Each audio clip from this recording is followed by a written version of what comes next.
Okay folks, this is the second of 3 videos that I'm doing on Rega turntable upgrades.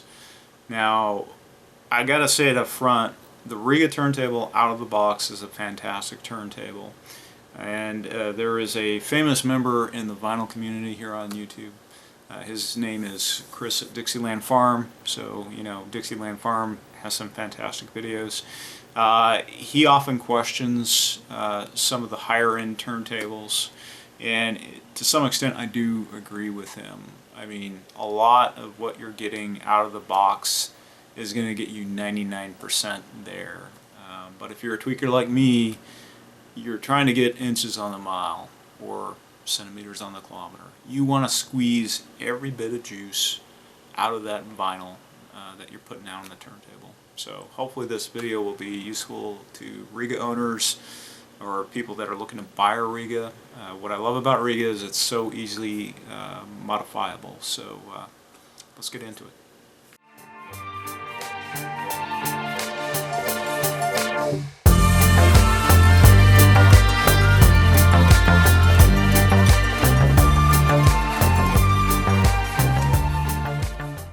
So before I get into the actual installation of the pulley and some testing at the very end, why put on a double pulley? If you look at the higher end Rega models, like the RP10, RP8, the discontinued P9, all of those high-end turntables, some selling for more than $5,000 now, those have a double pulley. So why would you want to install a double pulley? Well, it's really quite simple. So this is my original sub platter here.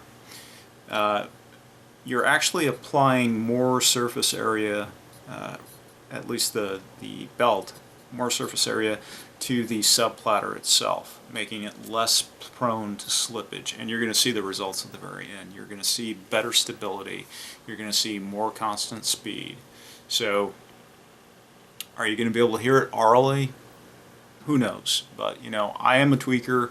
I'm trying to go for perfection, and I just want to share my experiences with everybody else. So, let's get into it. Okay, all. So, now, the next thing that I want to do today is I'm going to install the Michael Lim double pulley on my Rega P324. Mr. Lim has been kind enough to send some recommended instructions for how to do the install, and I've also included purchased this pulley puller because I didn't want to mess with some of the other methods for removing the pulley. So here I am with the dust cover off, and one of the things that you first want to do before you install it is make sure that the tone arm is locked down. So with that, let's get into it. Okay guys, so the next thing that Mr. Lim recommended was putting in some towels and put it in on the sub platter so it doesn't drop out before you turn over the turntable, which is something I'm going to do now. So now I got the tone arm locked and I got the towels in place, so I'm going to turn the turntable over so I can get access to the motor.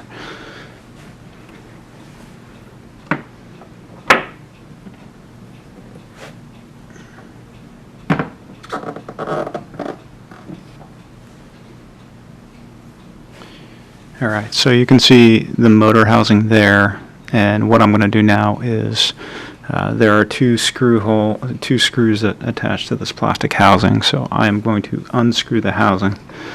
Let me see if I can give you a shot of that. So you got the screw on top and the screw on the bottom, so I'm going to work on removing those.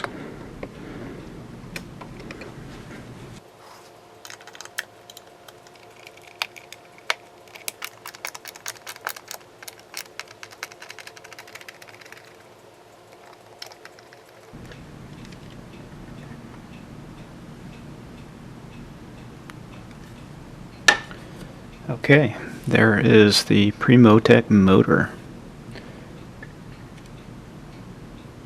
Now, what has happened here is that they do have a little bit of double-sided sticky tape here to keep the motor in place. So I believe what Mr. Lim recommends is gently prying this off which is probably the ugliest part of this process, I think. And I'm going to attempt to do that next.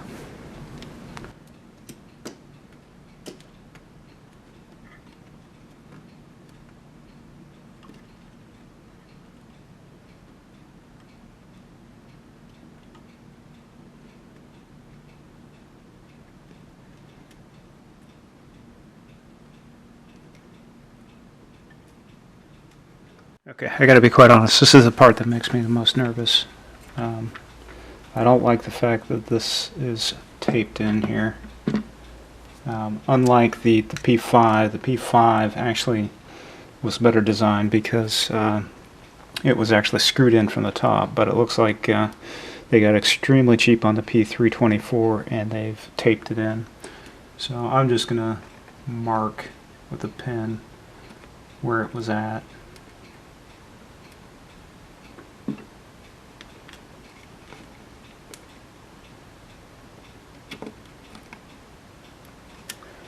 Because you can see, even with the sticky tape, they didn't even get that too exact when they laid the motor down, so you can kind of see that, yeah, they got kind of lazy there. So here's my attempt to pry this guy off. Michael Lim, in his photo, he recommends taking a screwdriver like this, so you don't ruin the finish, at least underneath, and just kind of prying it up like so.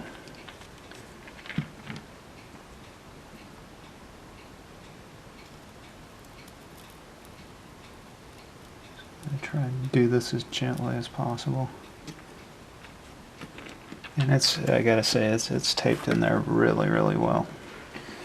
This double stick tape is bending the metal, but it's coming out now.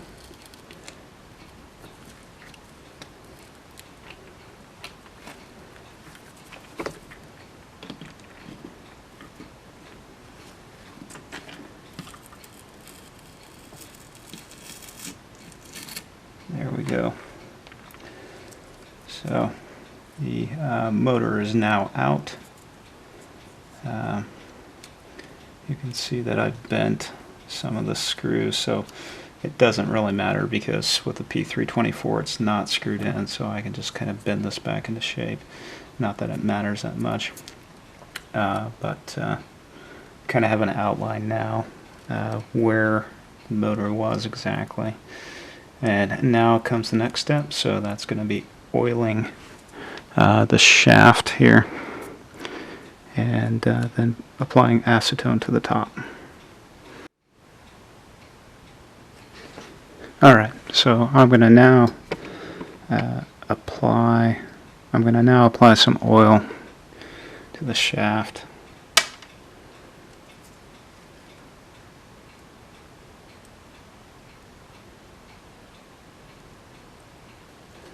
So he recommends 2 drops so it doesn't interfere with any acetone that or glue that drips down after we apply acetone, and that'll be the next step. I got a little bit nervous about some of the glue, residual glue dripping down into the motor, so what I did was I placed 2 paper towels, and see, I got my acetone here. So I'm going to put 2 drops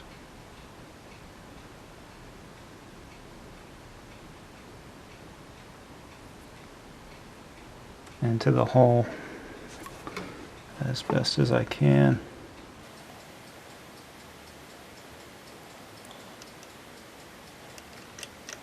See if I can't swab up the residual here. And then Mr. Lim recommends letting this set here for a bit.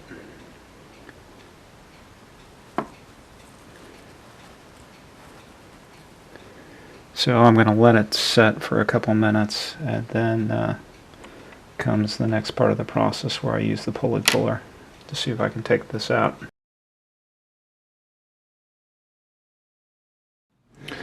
Okay guys, so I've let roughly 3 minutes go by, And now I'm going to attempt to pull this guy off, so I'm going to remove my paper towels here. This is the pulley puller. Very simplistic. The screw will affix itself to the motor shaft. This just kind of slides on like such. You can see, just to give you a shot here, make sure that's in frame, and I can feel it moving up, so that's a good sign.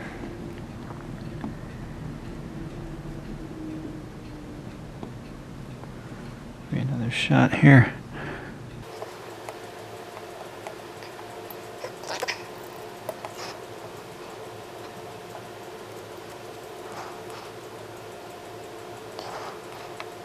I want to be careful not to jerk on the motor and rip out those cables there, or the wires. And I can feel it coming very loose.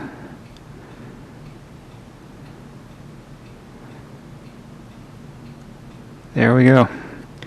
The pulley is now off, and I get to install the new pulley, and it's here's a shot. Alright, so I'm going to move on to the next step. Alright guys, just to give you a shot of the double pulley. So here's the double pulley that has been manufactured by Michael Lim. So very nice design. It has an Allen screw here, and with an Allen wrench to tighten it down instead of using the glue that Rega used for its pulley. One of the things that you need to do before you even purchase this is to measure the diameter of your original pulley, because Rega manufactured two different pulleys, one for 50 hertz and one for 60 hertz.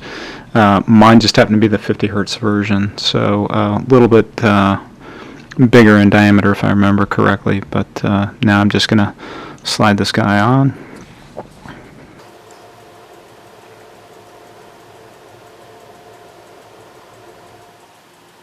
Tighten up the Allen screw there, and there we go, all done. Now it's just a matter of making sure I can get this guy back in here and get it there in a stable fashion. So I may look to buy some more tape, and we'll see how well she works. Alright guys, so one of the things that I do want to show you is, okay, I got the pulley here, and what I'm going to do is I'm going to put the pulley on and make sure that I got the Allen wrench. So I've already been through this once before, and what I notice is that you pretty much want your pulley as flush as possible to the subplatter here. So now I'm going to tighten this guy up, make sure it's good in position. So now that I have it in position, so I've already gone through this once. What I've found is it's better to start with the bottom belt first, get that around, then get your motor into play and let that position itself.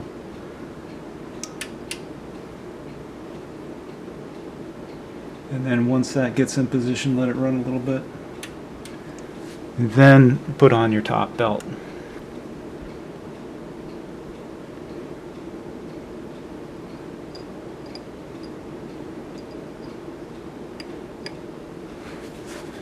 And then run it, and it'll gradually adjust itself into position. So there you have it. You have the installation of the double pulley.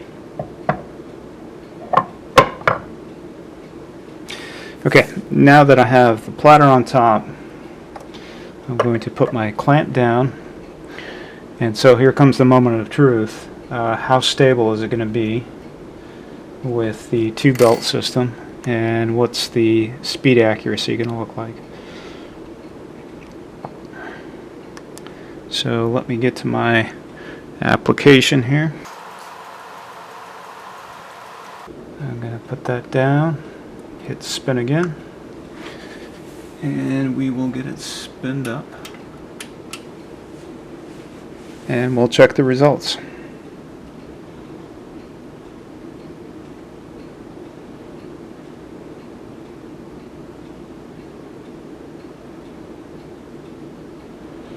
So 33.5.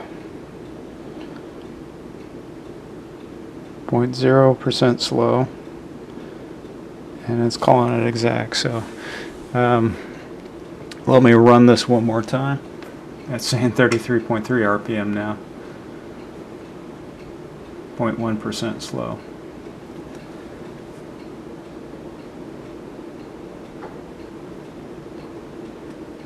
Alright, so let me slow her down and we'll start her up again and see how it looks like.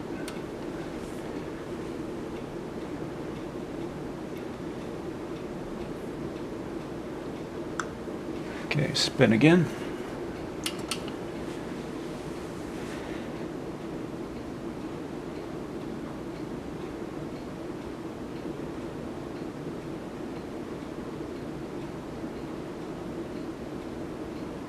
.3, dead on accurate. 0.2% slow.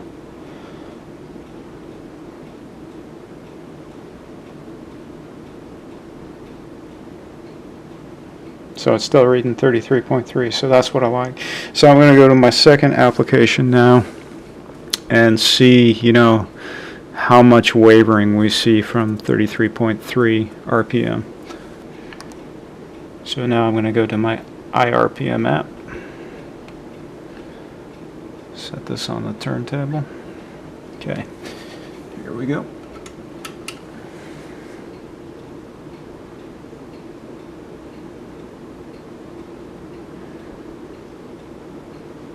So as you can see, given 10 seconds or so, we're pretty much at 33.3. We're not seeing so much deviation from this number. Now you're seeing it go a little bit below, but not like the single belt system. So what we can conclude here is that having two belts is going to maintain your speed accuracy while you're playing a record.